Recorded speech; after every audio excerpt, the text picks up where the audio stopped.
Dans la précédente vidéo, le voyage du Premier ministre Ousmane Sonko en Europe a été une occasion pour nous d'évoquer une question qui nous est très chère. Parce que, effectivement, lors de ce voyage, le président avait parlé de diaspora bond, mais surtout, invita la diaspora à venir investir au Sénégal. Et donc, nous avions vu l'expérience du point de vue familial, trouvé là une occasion pour parler de la Casamance, de l'existence dans ce monde occidental de Casamançais qui veulent bien venir investir au Sénégal, mais singulièrement en Casamance. Et que malheureusement, il y a une réalité peut-être qu'ils ne voient pas. On pense que les Casamançais ne veulent pas revenir pour investir. C'est que le système, et ils ont obligation de le changer, a mis une sorte d'épée de Damoclès, c'est-à-dire la problématique sécuritaire, comme prétexte pour refuser d'accompagner toute forme d'investissement, toute personne qui viendrait, tout entrepreneur qui viendrait pour investir en Casamance. C'est que ce que je dis là, j'ai cherché à l'appuyer par des preuves en donnant l'exemple d'un grand frère qui avait mobilisé des fonds et que malheureusement, il a passé des ans. Il a même correspondu avec le président Abdou Diouf, qui vient de fêter ses 90 ans, qui lui conseillait de persévérer dans ses efforts parce que malheureusement, c'était plus, comme nous pouvons le voir, une question politique. Réellement, l'État n'avait pas envie d'aider les Casamançais. Aujourd'hui qu'on parle de territorialisation, eh bien, il faut qu'on ait une philosophie qui cadre avec la réalité de la Casamance. Et sur la base des exemples que je donne, c'est un exemple singulier, mais je reste convaincu qu'il y a une foultitude de Casamançais qui subissent la punition collective contre les Casamançais en donnant des exemples relatifs à la période où, parce que l'État a considéré que Ousmane Sonko est un rebelle et que les Casamançais qui sont rebelles veulent faire un rebelle président du Sénégal, il fallait collectivement sanctionner la Casamance en arrêtant la navigation fluviale aérienne et surtout aussi la communication terrestre.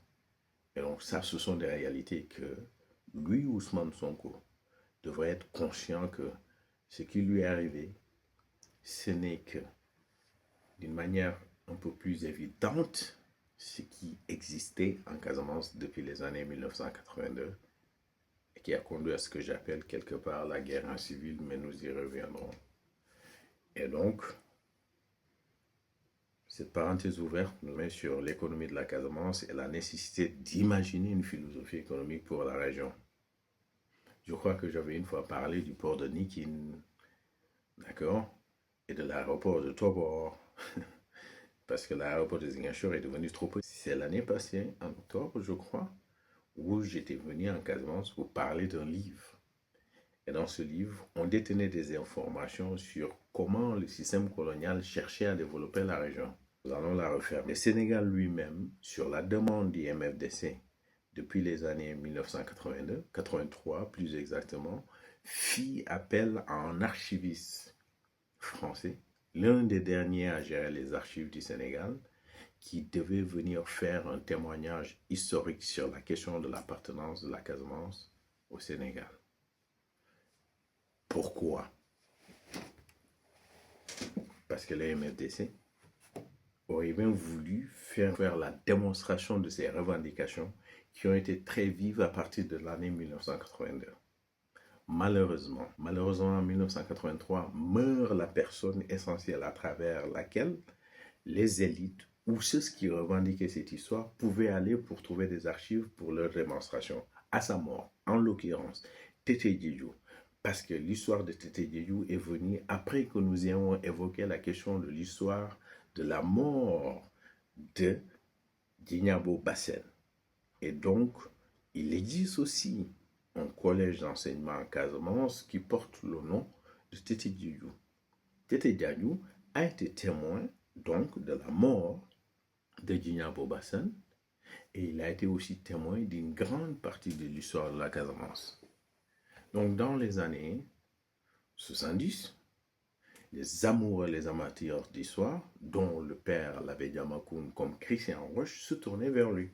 Christian Roche, donc, l'a écrit dans son livre qu'on connaît bien, c'est-à-dire Conquête et résistance des peuples de Casamance. Ça, c'était en 1976 que le livre avait ce titre.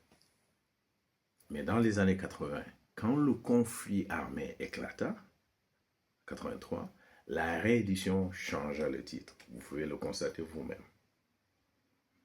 Donc, le MFDC, avec la mort de Tete Diadou, n'avait plus de mémoire vivante pour rappeler au peuple l'histoire de la Casamance, ni les archives elles-mêmes. Ils ne pouvaient plus les voir, ils ne pouvaient plus y accéder. Naît alors l'idée que non seulement l'État ne permet pas au MFDC d'accéder aux archives de l'histoire de la Casamance, mais en plus, on les retrouve plus, c'était Diadou.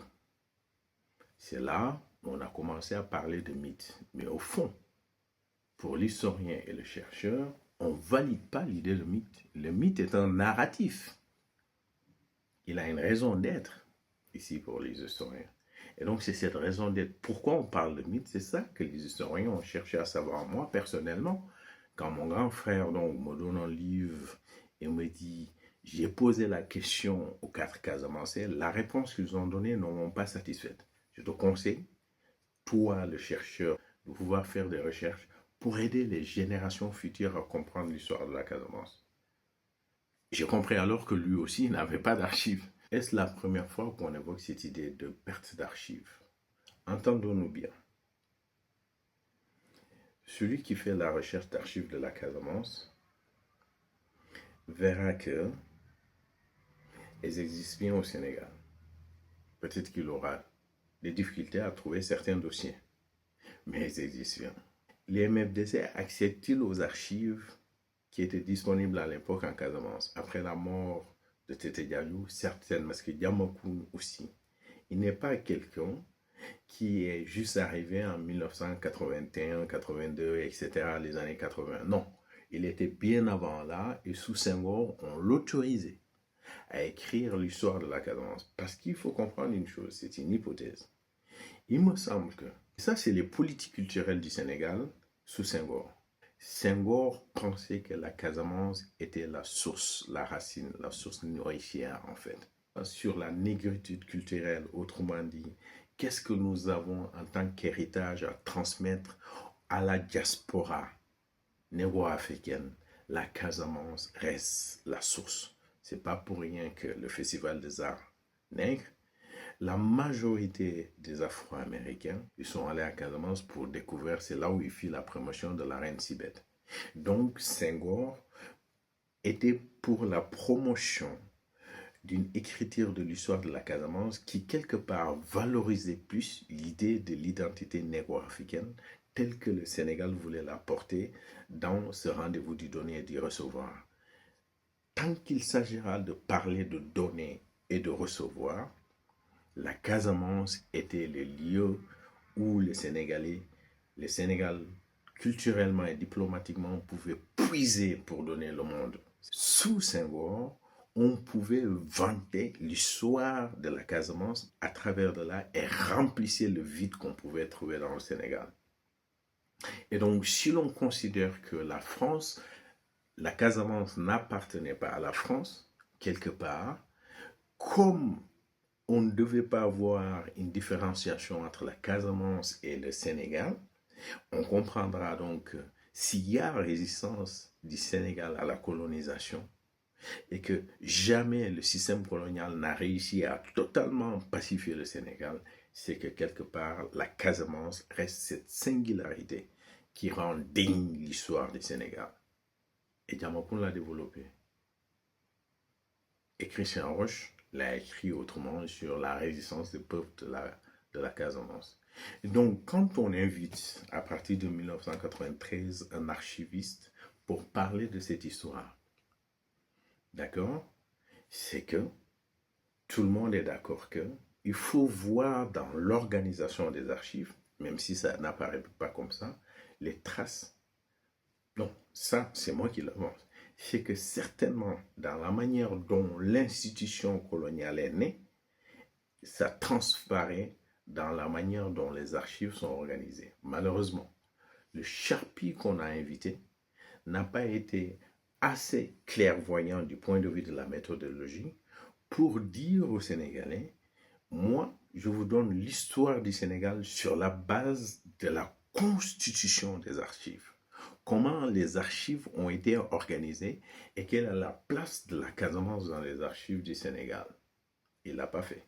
Il a fait une synthèse de ce que les historiens, ceux-là même qui exploitent les archives, ont donné sur l'histoire du Sénégal. Là, c'est une erreur parce que il faut savoir que on peut étudier l'histoire des archives de deux manières. C'est-à-dire, quand est-ce qu'il a réellement existé un dépôt d'archives du Sénégal? Autrement dit, quand les Français récupèrent Saint-Louis, je crois, en 1800, le traité de Paris, je crois, 1814. Donc, à partir de là, on va dire, l'histoire du Sénégal commence.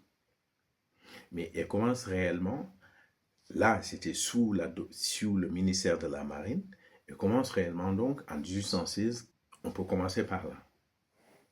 L'autre manière d'étudier cette histoire, c'est de se dire, on va commencer avec l'histoire avec le ministère des colonies. Autrement dit, 1894. C'est en 1894, puis 1895, avec la création de l'AOF, de gouvernement général, qu'on va voir l'existence d'un service chargé des archives qui lui naît à partir de 1896. En d'autres termes, on peut faire l'histoire des archives du Sénégal en s'intéressant à leur organisation sous la tutelle du ministère de la Marine, donc c'est de 1816 jusqu'en 1894, est différente de la période qui commence de 1894 avec la naissance du ministère des colonies et de la mise en place d'un service chargé des archives qui sera effectif à partir de 1896 parce que le ministère des colonies vient avec l'AOF et l'AOF vient avec donc une organisation des archives avec des archivistes. C'est ce deuxième volet, c'est-à-dire cette deuxième phase de l'histoire des archives qui nous intéresse. Il faut attendre la période, je crois, c'est en 1916, pour une première fois donc, on voit que des archivistes, en l'occurrence Faure, le premier, trouvent une méthode d'organiser les archives de l'AOF. Et la méthode qu'il met en place est très intéressante. C'est-à-dire qu'elle renseigne exactement la manière dont les archivistes jouent un rôle essentiel, d'accord, dans l'évolution de l'histoire de la colonisation. Contrairement à l'historien, qui est archiviste, sa méthode de travail souvent suit la logique de l'évolution des systèmes qui sont là. Ça, malheureusement, Sharpie n'a pas su sa mission. C'était non pas de venir faire une synthèse du bilan historiographique de production des connaissances relatives à l'histoire du Sénégal, mais c'est plutôt comment a évolué cette histoire des archives et comment, comme un certain Antoine Tendin l'a écrit, c'est-à-dire l'histoire des Casamance dans les archives du Sénégal, les sources de l'histoire de la Casamance dans les archives du Sénégal, à partir, c'est intéressant, de 1816 jusqu'en 1920. Et bien évidemment, le MFDC et l'abbé Diamacoune dans leur champ, parce qu'ils trouvent qu'elle n'a pas fait le travail qu'il fallait. Et donc, revenons un peu donc sur cette méthode d'organisation rapidement pour voir comment Faure imagine, quand il met en place l'organisation des archives à partir de 1916, quelle méthode il met en place. Elle renseigne beaucoup dans l'histoire, et vous allez voir. C'est-à-dire que l'archiviste travaille en termes, sa méthode c'est classification de fonds et puis de séries sous séries et de documents qui remplissent tout ceci. Comment Faure le voyait. C'est ça qui est intéressant en fait. Alors, quelle est la méthode Faure? Pour Faure, la classification, quoique centralisée, devrait plutôt refléter les expériences de l'expansion, disons, impérialiste française. Nous allons, chaque territoire, créer son fonds. C'est comme ça l'esprit qui justifia l'existence des archives qu'on appelle aujourd'hui les archives du Sénégal. C'est ça, la méthode Faure. C'est ça aussi qui va justifier l'esprit de l'organisation des archives du Sénégal. Autrement dit, l'AOF, quand elle va évoluer, chaque fonds d'archives correspondait aux destinées qu'on donnait à ce domaine-là.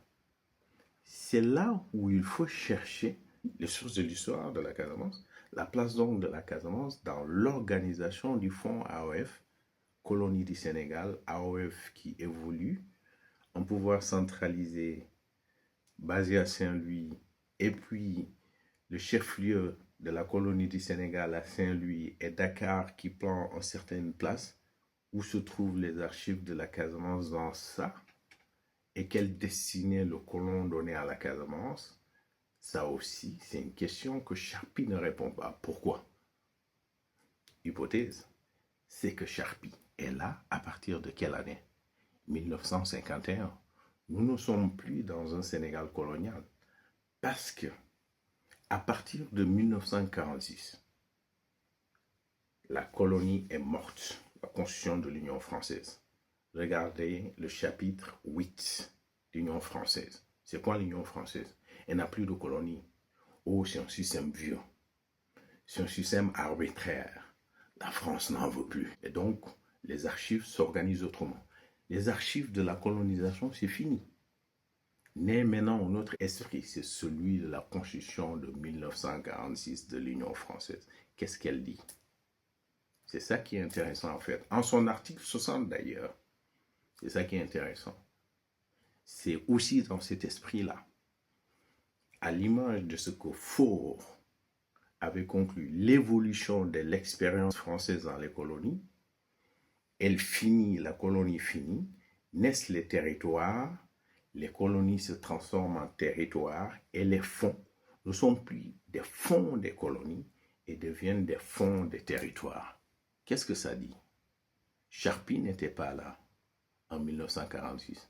Qui était là en 1946? Bonne question, on va le découvrir.